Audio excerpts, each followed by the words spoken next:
When you talk about the terminal bronchioles, we know they're going to subdivide into microscopic branches.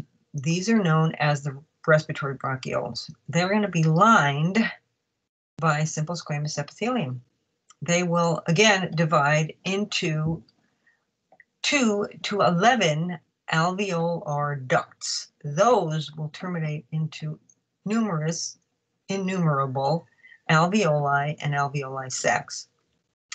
The alveoli sacs are formed of 2 or 3 alveoli or thereabouts that are going to share a common opening. So the respiratory zone begins as the terminal bronchioles turn into the respiratory bronchioles and will include the respiratory bronchioles and the alveolar ducts and the alveolar sacs. And there's a diagram of those structures. The alveoli themselves are going to consist of 2 types of epithelial cells, as well as macrophages, which are going to be important for breaking down debris and dust particles and whatever else gets down into the level of the alveoli.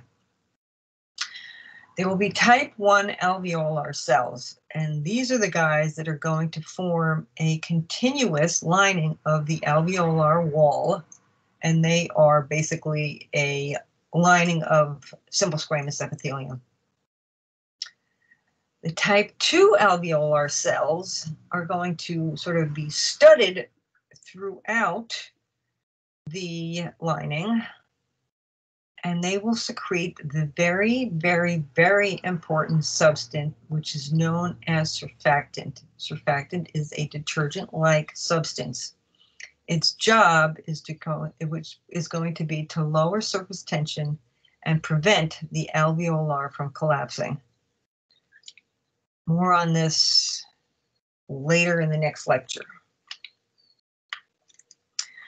So we need to completely understand the alveolar capillary membrane, which is known as the respiratory membrane.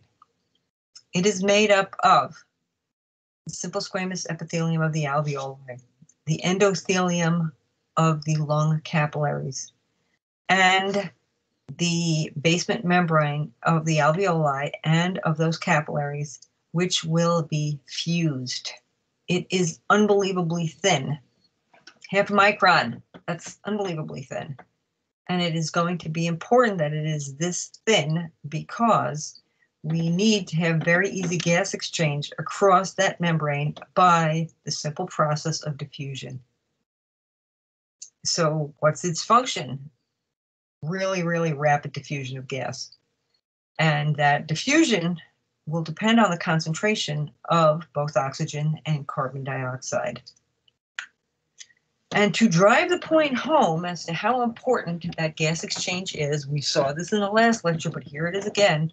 This is the amount of surface area, almost, that is the amount of surface area where a gas exchange occurs every time you breathe in and breathe out. Amazing. That's a good little video, that structure of respiratory membrane video, so make sure you check that out. Now, there's a good video of gas exchange there. The alveoli are going to be surrounded by these teeny fine elastic fibers, as well as those pulmonary capillaries. There will be alveolar pores that are going to connect adjacent alveoli, and they are going to be there to help equalize the pressure throughout the lung. The alveolar macrophages are going to be important because they keep those alveolar surfaces clean and sterile. Take a look at that statistic. 2 million dead macrophages per hour are going to be carried away by cilia up to the throat and swallowed. Isn't that amazing? That is amazing. Just amazing. This picture on the left should look very familiar to you because we saw this or similar ones when we were looking at the epithelial tissues during our histology portion in 131. And that is a drawing on the left, on the right, of the alveoli with the alveolar pores marked out.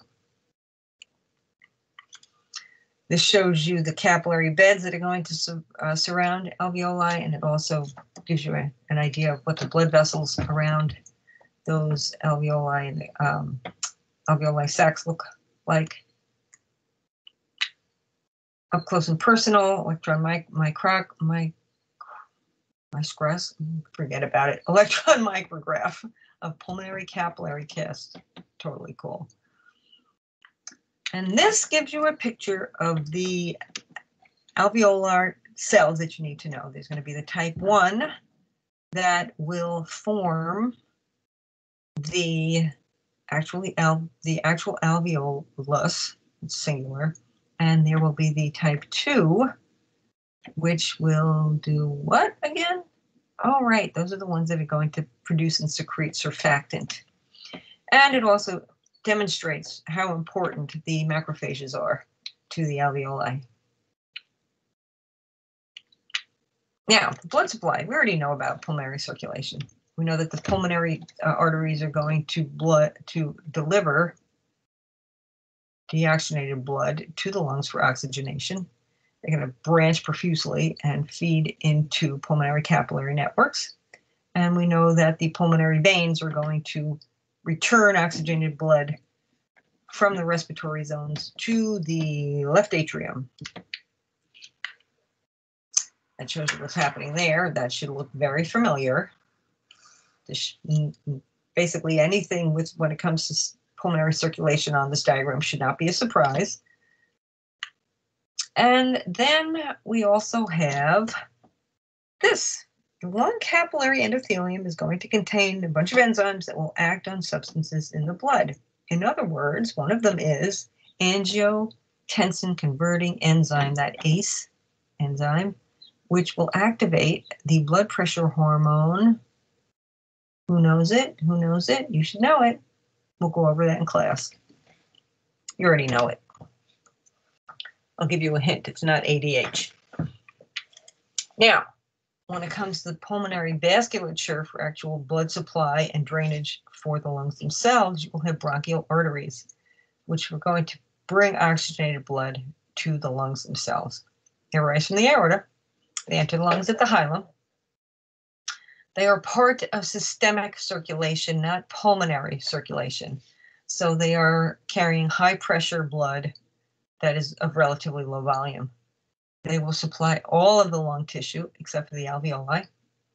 And the bronchial veins are going to anastomose with the pulmonary veins.